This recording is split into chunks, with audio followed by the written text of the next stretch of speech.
For all of you who observe the first day of the week as the Shabbat, or the day of rest, I have you to know that this is done in error. This is incorrect. On the seventh day of creation, the Most High said, "This will be your day of rest. You must cease from all your work." And he said, "This is a sign between me and my people forever."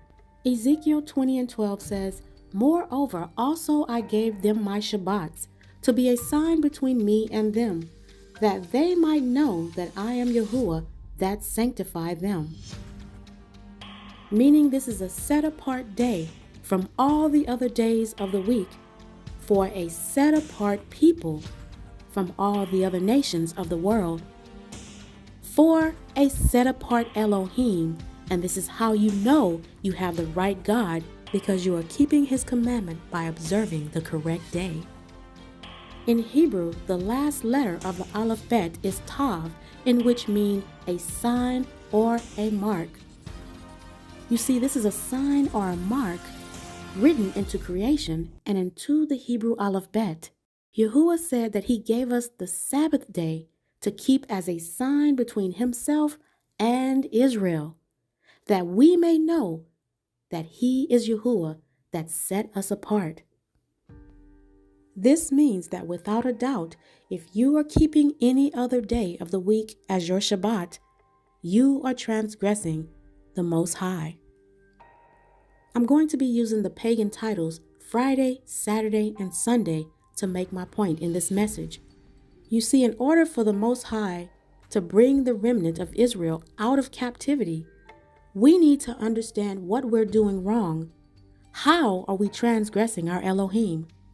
If Yahuwah said that the seventh day is the Shabbat, why are we worshiping and keeping the Sabbath on Sunday, the first day of the week?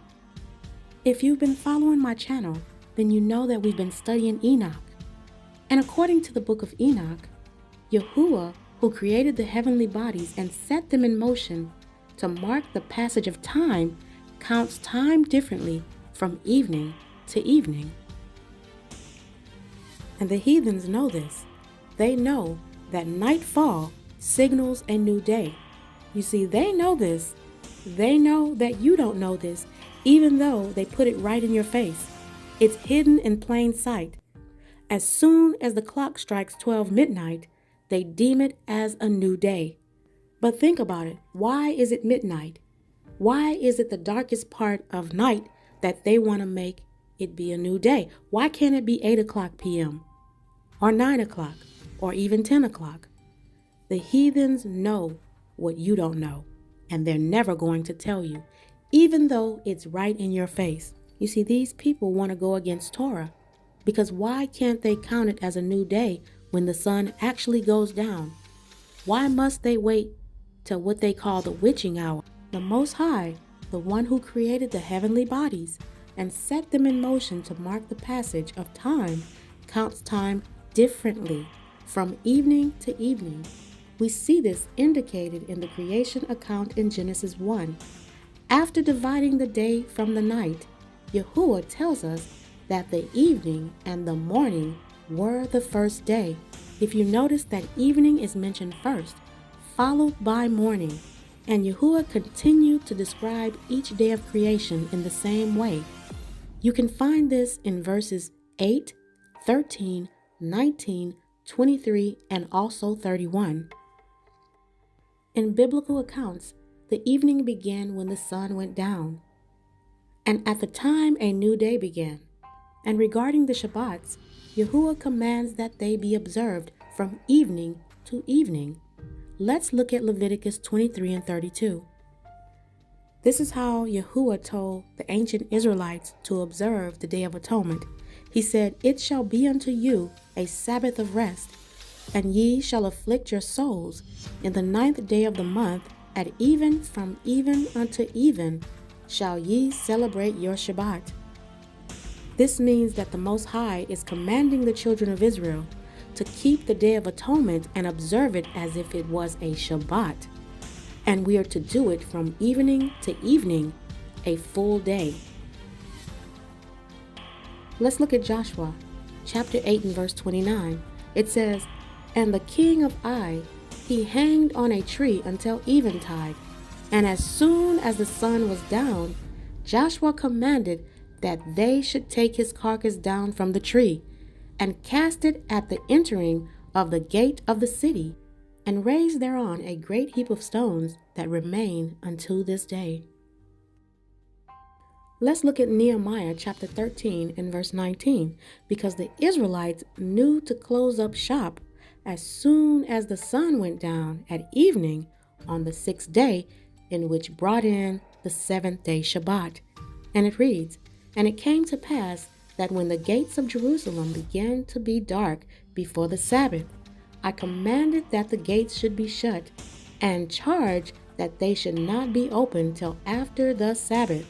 And some of my servants set I at the gates, that there should no burden be brought in on the Sabbath day." You see, our ancestors knew this very well. They kept Shabbat on the 7th day, and they knew that the 6th day at evening brought in the Sabbath. And this was so serious that when Nehemiah found out that the Gentiles were still trying to sell to the Israelites on Shabbat, he threatened to beat them. You see, this was the usual way that our ancestors would calculate time, the beginning and ending of days.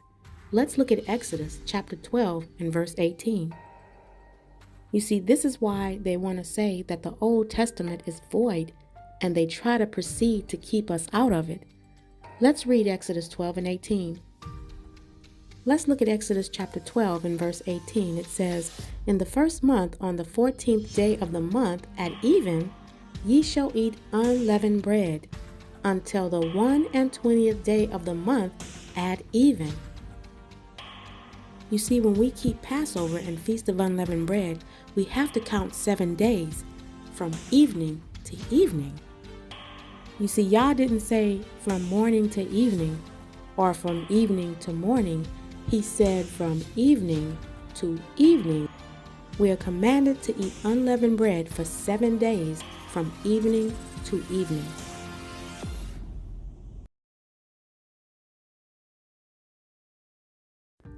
I'm not sure who this message is for, but I'm just being obedient by giving it. I had a whole different message queued up and ready to go, and all of a sudden, this message pops up. Whoever you are, and whoever the Holy Spirit may be talking to, whomever the Most High is giving this message to today, please take heed. You are part of the remnant. The end of this wicked system is upon us, and the doors to the ark are closing. Dear sister or brother, there are countless Bible verses that I can give you right now, but I decided to stop here because I want you to know that the Holy Spirit is speaking directly to you. And it is a matter of a heart condition. No matter how many verses I give you, you have to want to be obedient in your heart to the Most High's will. Getting in sync with the Shabbats will align you with the right Elohim. The Most High is the creator of the Shabbat. He determines when the day begins and ends. Yahuwah said, "If you love me, keep my commandments." Well, this was the way he commanded us to keep his Sabbath, from evening to evening on the 7th day of the week. You know, it really doesn't matter how many Bible verses that I give to you for supporting information. It is still up to you whether or not you want to believe it, whether or not you want to be obedient to Yahuwah. He's only accepting applications for people who have a heart that can be molded. With that being said, I'm going to leave you with Proverbs chapter 7 and verse 2, where it reads, "Keep my commandments and live, and my law as the apple of thine eye." May Yahuwah bless you and keep you and your family safe in these dark times.